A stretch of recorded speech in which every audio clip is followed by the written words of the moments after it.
Assalamualaikum warahmatullahi wabarakatuh. Ketemu lagi sama channel Lapi Weekends TV Edukasi Cryptocurrency. Oke teman-teman, di balik ketenaran V-Network tentu ada angin yang menghembus, ya. Angin ini datang dari CEO Bybit, Ben Zhou. Nah, jadi beliau ngeput V-Network ini, bahwasannya V-Network ini ya merupakan koin yang berbahaya. Nanti kita bahas apa yang diputkan oleh Ben Zhou ini realita atau hanya menghembuskan ya angin jelek agar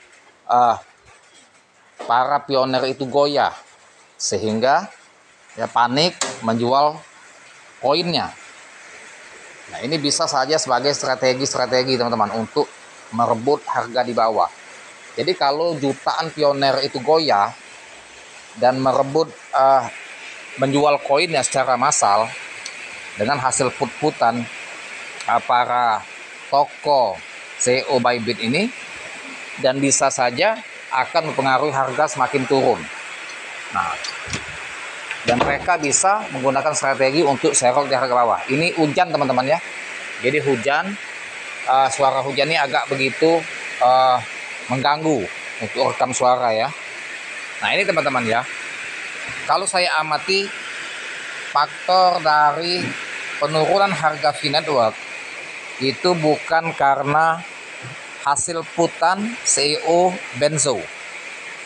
Harga stagnan ini memang betul-betul ya harganya yang menunggu di saat tanggal 14 Maret nanti 2025 ya, keputusan dan juga apa langkah selanjutnya. Makanya harga stagnan. Dan ini ada dua spekulasi yang mengatakan bahwa V-Network ini akan turun pasca tanggal 14 Maret 2025 dan ada juga mengatakan naik. Kalau saya bilangnya ini bullish, maka di konten saya upload bahwa akan bullish tetapi tidak lama. Setelah dia pump, cepat jual dulu karena akan koreksi ngebanting. Nah, di situ kita akan beli di harga bawah, serok di harga bawah. Teman-teman perhatikan itu ya. Ini posisi harga dirupiahkan 22.637. Nah, kembali lagi masalah put yang dilontarkan oleh CEO Bybit Ben Zhou ya. Dia mengatakan mengkritik V-Network, V-Coin lebih berbahaya dari Doge dan Shiba Inu. Alasan dia ya, CEO Bybit Ben Zhou kembali membuat pernyataan kontroversial tentang V-Network.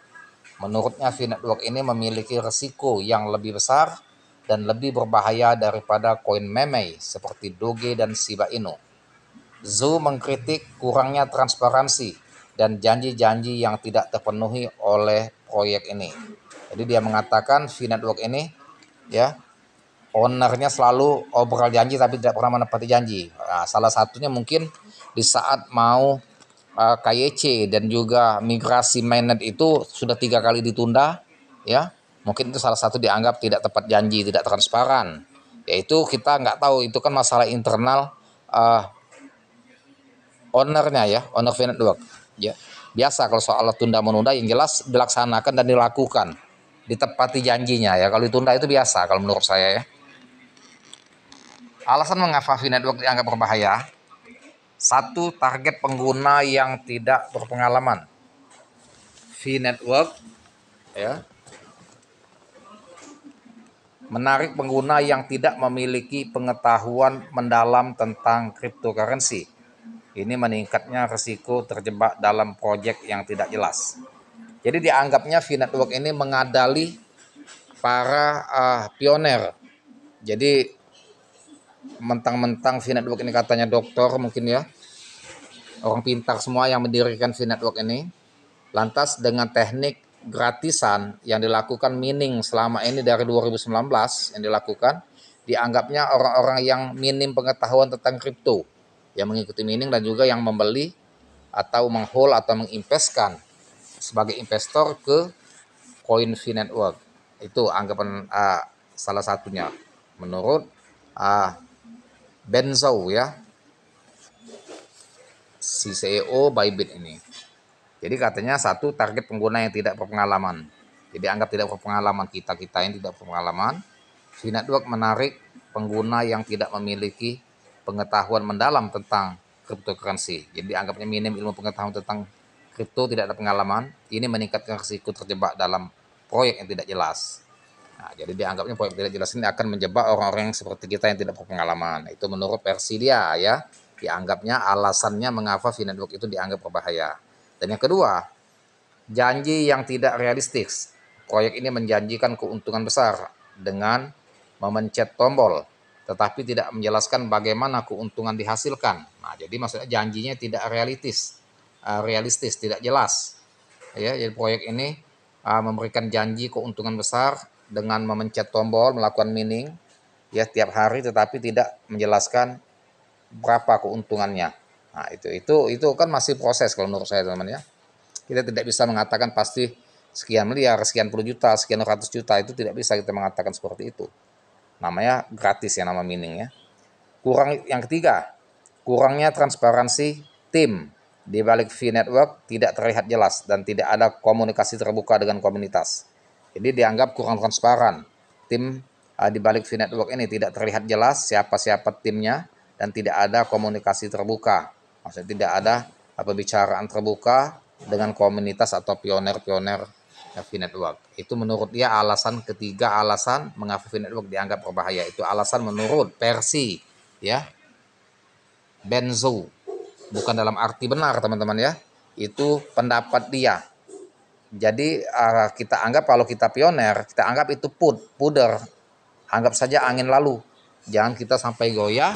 Yang sudah capek-capek teman-teman menambang atau yang sudah simpan beli sudah lama ya koin V-Network ini lantas kena put, si Benzo ini lantas menjual koin kita, ketika dia pump kita akan menyesal ya. Tetap disclaimer on Dior, jangan mudah terpengaruh put biasa. Shiba Inu dulu kayak gitu juga, sebelum pump 2021 di put bahwa dia akan scam, banyak yang panik jual ya, tidak menyimpan lagi, melepas aset semuanya. Ketika dia listing di Binance, Shiba Inu terbang gila-gilaan sampai menyesal, dan banyak orang yang kaya raya mendadak yang masuk kejar kereta di saat pump, dan juga yang betul-betul holder sejati. Nah, jadi jangan sampai kita terjebak kedua kali. Historical Shiba Inu teman-teman, tetap full keras, sudah kepalang kita sebagai pioner ya. Meskipun tidak memiliki utilitas teknologi yang signifikan, Dogecoin dan Shiba Inu ini populer untuk perdagangan spekulatif dan hiburan. Perbedaan utama, transparansi koin meme memiliki komunitas yang terbuka dan transparan. V-Network dianggap kurang transparan. Risiko yang diketahui, pengguna koin meme memahami volatilitas dan risiko. V-Network menargetkan pengguna yang tidak berpengalaman. Nah, itu maksudnya perbedaannya dengan koin meme ya. Shiba Inu, Doge bagi dia ya. Ketiga, utilitas. Koin meme telah memiliki utilitas nyata. Nah, jadi utilitasnya nyata. V-Network menjanjikan keuntungan tanpa penjelasan detail. Jadi dianggapnya betul-betul tidak ada transparansi ya antara owner atau tim dari V-Network dengan pionernya. Benzo tidak hanya mengkritik V-Network, tetapi juga mempertanyakan kekayaan jangka panjang proyek ini. Beberapa poin penting dari kritiknya adalah, ini panjang teman-teman dia ini ya. Tim yang tidak terlihat. Benzo mencatat tim di balik V-Network tidak pernah muncul secara terbuka, bahkan meskipun mereka mengklaim memiliki koneksi dengan Stanford. Jadi tidak pernah, maksud dia ya, tatap muka ya, muncul secara terbuka jadi pembicara. Nah, itu tidak pernah, cuma menampilkan gambar-gambar saja, mungkin video-video bagi dia ya. Janji yang tidak terpenuhi. V-Network telah ada selama bertahun-tahun tetapi gagal memenuhi janji peluncurannya mainnet tepat waktu. Nah, itu yang saya bahas tadi, bahwa yang namanya janji itu mungkin tertunda karena ada masalah internal. Contoh Shiba Inu juga, peluncuran Shibarium sering tertunda, ya kan? Jadi biasa kalau soal tertunda. Shiba Inu itu berapa kali janji yang tertunda terus. Shibarium ya. Yang ketiga, operasi seperti skema Ponzi. Zhu menyarankan bahwa V-Network mungkin beroperasi seperti skema Ponzi, di mana investor baru mendanai investor lama. Jadi dianggap seperti multi-level marketing ini, ya. Skema Ponzi seperti multi-level marketing dan juga seperti money game. Siapa yang duluan masuk, siapa yang duluan beli, dia akan cuan. Yang beli yang terakhir, dia akan sangkut. Nah, ya begitulah namanya kripto, teman-teman ya. Doge juga kayak gitu dulu. Doge, di harga murah orang beli duluan, ketika dia pump 8.000, beli ordernya semua jadi milioner. Yang beli di harga 8.000 sangkut jadi abu. Ketika dibanting tempo hari pernah di harga di bawah 1.000, ya kan? Agak lapar perak ya. Respon V-Network terhadap CEO Bybit Benzo. Nah, ini ada respon. Ada respon V-Network terhadap CEO Bybit ya, Benzo. V-Network membentuk kritik Benzo dan menyatakan mereka tidak terlibat dalam serangan media sosial terhadap Bybit.